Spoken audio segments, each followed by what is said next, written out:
alunos, tudo bem com vocês?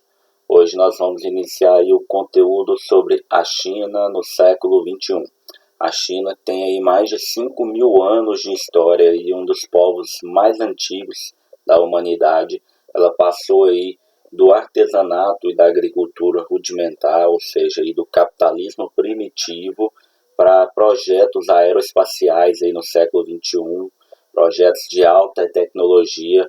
Superou aí os interesses imperialistas de países como Estados Unidos e países europeus, países como o Japão, que sempre tentaram aí suplantar este crescente poderio chinês. A China tem aí uma extensão territorial de 9.597.000 quilômetros quadrados, a terceira maior área do mundo aí, de um país. A sua população aí é a maior do mundo, com 1.398.000.000 de habitantes. É um país aí que se destaca também pelas grandes obras, como é o caso aí da Muralha da China. Essa obra aí, que pode ser vista do espaço, tá? Uma das maiores obras do mundo. O Grande Canal e a usina hidrelétrica de Três Gargantas. Então é um país aí de grandes avanços aí nas megas construções. O século XX ele marcou aí a ascensão do socialismo e posteriormente do comunismo aí na China. De acordo com o texto de vocês aí no livro didático, o socialismo na China ele foi instituído após uma guerra civil que levou Mao Tse-tung ao poder. Com a morte de Mao Tse-tung em 1976, assumiu o poder Deng Xiaoping, que promoveu uma série de reformas econômicas a partir da década de 1980. Essas reformas elas proporcionaram aí à China altas taxas de crescimento econômico e o aumento significativo da renda per capita, tirando aí milhões de chineses da situação de pobreza. Contudo, não houve aí a mudança no sistema político e o poder permanece ainda centralizado aí nesse partido comunista na China. No que diz respeito aí à teoria, essas ideias comunistas elas têm origem no próprio socialismo. O socialismo e o comunismo eles defendem a questão dos recursos da economia numa propriedade coletiva, numa propriedade de todos. Não existe a propriedade privada. No entanto, quando a gente vai comparar os dois, o socialismo, os cidadãos que tomam as decisões econômicas e o Estado ele ainda está presente ali. Já no comunismo, o Estado ele perde esse sentido, perde essa existência e as decisões são tomadas somente coletivamente pelos trabalhadores. Isso na teoria. Na prática, não é exatamente isso que acontece. E aí na China a gente pode observar um fenômeno totalmente diferente, porque no caso o Estado ainda existe por meio aí do Partido Comunista Chinês. A presença do Estado na China é altamente forte. Os cidadãos não têm força para tomar decisões, tá? E um outro detalhe é que a China existe a propriedade privada nesse contexto atual.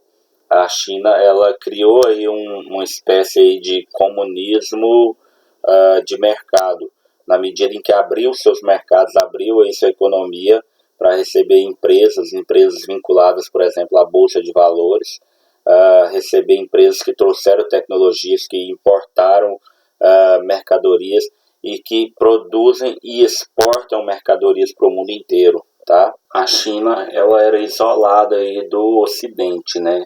E aí a partir do século XIII abriram-se ali as rotas comerciais com a Europa, a partir da chamada Rota da Seda. Já no século XVI os portugueses eles estabeleceram ali uma colônia em Macau, no sul da China, só para corrigir aí, tá? Os portugueses, colônia e o acento tá errado, tá?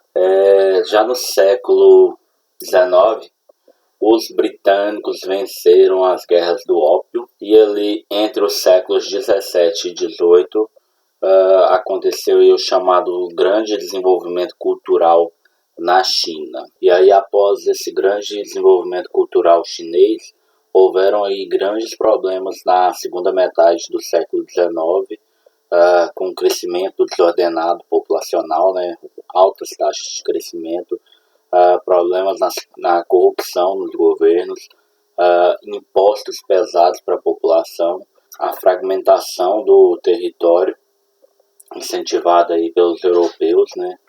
E aí já em 1912, todo esse contexto aí contrário intensificou aí os movimentos nacionalistas contrário a essas ocupações na China, a essa fragmentação do território.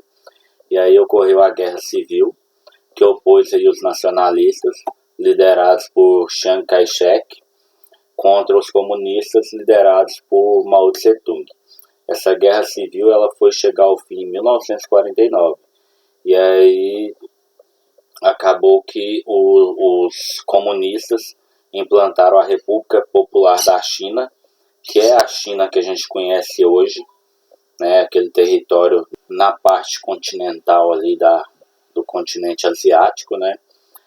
Enquanto isso, o Kai-shek, junto aí com seus comandados, fugiram lá para a ilha de Formosa, lá no arquipélago de Taiwan, e fundaram lá a chamada República da China ou China Nacionalista. Essa, por sua vez, aí, uma república capitalista e que existe até hoje, que reivindica a soberania sobre a China. Então, conforme o texto de vocês já destaca lá no início, né, a China, ali na década de 50, ela se uniu ao modelo soviético, né, e já entre 60 e 66, ela se isolou internacionalmente.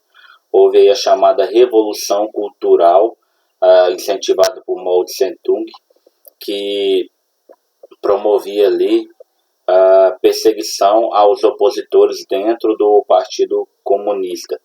Então, o Mao Tse-tung ele criou ali uma chamada guerrilha com os jovens do Partido Comunista para tentar se perpetuar no poder, tá? Foi a chamada Revolução Cultural, que tentava defender os ideais comunistas pregados por Mao Tse-tung. Aqui a gente observa aí o cartaz da propaganda comunista, né, com a foto aí de Mao Tse-tung. Em 1976, Mao Tse-tung morreu, né, e em 77 vem a ascensão ao poder Deng Xiaoping. Xiaoping ele promoveu algumas reformas no modelo econômico chinês. Em 1980 criaram aí as zonas especiais, né, as zonas econômicas especiais, chamadas EES. Elas atraíram ali capitais estrangeiros, tecnologias e know-how de empresas para estimular a exportação e ao mesmo tempo a expansão do mercado doméstico. Então a China, com a população aí de 1 bilhão de habitantes, ela tinha aí mão de obra farta, barata para essas empresas, né? Eram atraídas aí por incentivos fiscais, por criação de infraestruturas, né? E ao mesmo tempo essas empresas tinham também ali dentro mercado consumidor para os seus produtos, né? Com essa população muito grande. Então lá em 1950, quando a China ela se uniu ali ao modelo soviético, ela criou ali a chamada política econômica do Grande Salto, incentivando o desenvolvimento das indústrias de mecânica e siderúrgica, e criou também as comunas para incentivar aí a produção agrícola. As indústrias até que se deram bem, né, a indústria mecânica e siderúrgica, porém na produção de alimento houve aí um grande fracasso da China, que não conseguiu alimentar sua população, e aí mais de 20 milhões de pessoas acabaram morrendo de fome aí entre os anos de 1959 e 1962. Entre 66 e 1970, essa economia chinesa ela ficou ali obsoleta, ficou estagnada, muito em função dos graves problemas políticos internos criados pela chamada Revolução Cultural aí, promovida por Mao Tse-tung, né? Já com Xiaoping, houve aí o desenvolvimento das indústrias de bens de consumo e o alto crescimento chinês aí nas últimas décadas, né? Aqui a gente pode observar aí o mapa da indústria chinesa, esse mapa aqui é de 2010, e vocês podem perceber aí que o maior desenvolvimento da China está concentrado ali na região leste, no litoral ali do Oceano Pacífico, do centro para o leste, né, do país, com aí áreas de difusão de indústria, áreas de produção aí de extração de carvão, de petróleo, indústrias aí aeroespacial, alta tecnologia, automobilística, construção naval. Então, é uma indústria muito diversificada o parque industrial chinês, né? E que provavelmente aí vem aí para tomar a dianteira aí da economia mundial. Aqui a gente já tem esse mapa também de 2010 que destaca aí o uso da terra, o uso do solo chinês, né? Com destaque para áreas de agricultura aí, com arroz, soja, trigo e milho. São esses pontos vermelhos aí, mais ao norte, situados a leste e a oeste, tá? A policultura de arroz, trigo, algodão e chá, arroz e culturas tropicais, que são essas áreas ali mais ao sul e ao leste, né, ao sudeste do país. A associação silvicultura, criação e culturas de arroz e chá, tá? Que ocupa aí grande parte do país.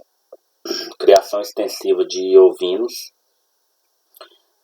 silvicultura, que ocupa ali aquela parte ao norte ali, tá? Noroeste do país, espaço árido, que é pouco produtivo, que são áreas ali de deserto, né? E semiárido na China. A China tem vários desertos, né? E as áreas de deserto, são essas áreas rosas ali, que também não são produtivas no caso, né? Então, galerinha, é isso aí. Um abraço geografado para vocês. Vamos lá fazer as atividades e até a próxima.